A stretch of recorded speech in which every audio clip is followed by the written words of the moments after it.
The bulldozer's engine roared to life before sunrise. I arrived at Grandpa Walter's farm just as the steel bucket slammed into the side of his old red barn. Splintered wood crashed to the ground while my Uncle Daniel stood nearby with a satisfied smile. "About time this eyesore disappeared," he said.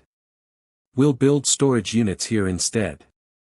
I stared at the collapsing barn in disbelief. Grandpa had forbidden anyone from tearing it down.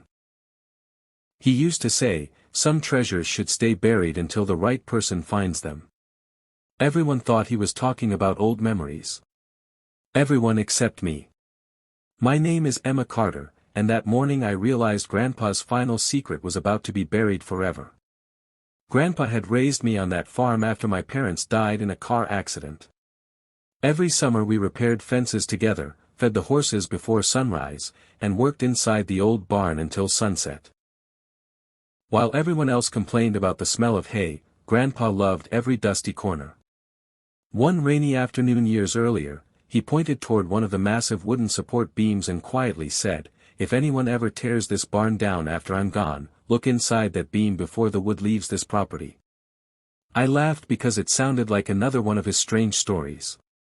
He simply smiled and changed the subject.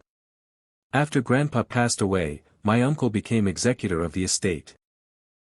Within days he announced the farm would be sold because old farms don't make money anymore. The will presented by his lawyer left almost everything to him. I received only Grandpa's toolbox and an old pickup truck. Something felt wrong. Grandpa had promised the farm would always belong to the person who cared for it. That person certainly wasn't Daniel, who visited only twice a year. As the bulldozer continued smashing the barn, I suddenly remembered Grandpa's words about the wooden beam. I ran toward the demolition site waving my arms. "Stop the machine!" I shouted. The operator hesitated while Daniel stormed toward me. "Get out of here, Emma. You're holding up expensive work." I pointed toward the center beam. "I need 5 minutes." He laughed loudly enough for the workers to hear. "Looking for imaginary treasure?" The workers chuckled. Daniel finally shrugged. "Fine. 5 minutes. Then we're done." The beam had already fallen onto the ground. Covered in dust, I searched its cracked surface until my fingers found several tiny wooden plugs that didn't match the surrounding timber. My heart raced. Using Grandpa's old screwdriver from the toolbox he had left me, I carefully removed the plugs. A narrow wooden panel slid open. Hidden inside was a rusted metal cylinder sealed with wax. The laughter behind me suddenly stopped. I opened the cylinder with trembling hands. Inside rested a rolled document wrapped in oilcloth, perfectly preserved despite decades inside the beam. At the top I immediately recognized Grandpa's signature. It wasn't a map. It wasn't money. It was his original will. Daniel's smile disappeared. His attorney quickly stepped forward and examined the document. His expression changed almost instantly. "Where did you find this?" he asked quietly. I pointed toward the beam. "Exactly where Grandpa told me it would be." The lawyer carefully compared the signatures and official witness stamps. Everything appeared authentic. Daniel grabbed the papers. "This is fake," he shouted. The attorney calmly pulled them back. "Nobody touches this until it's verified."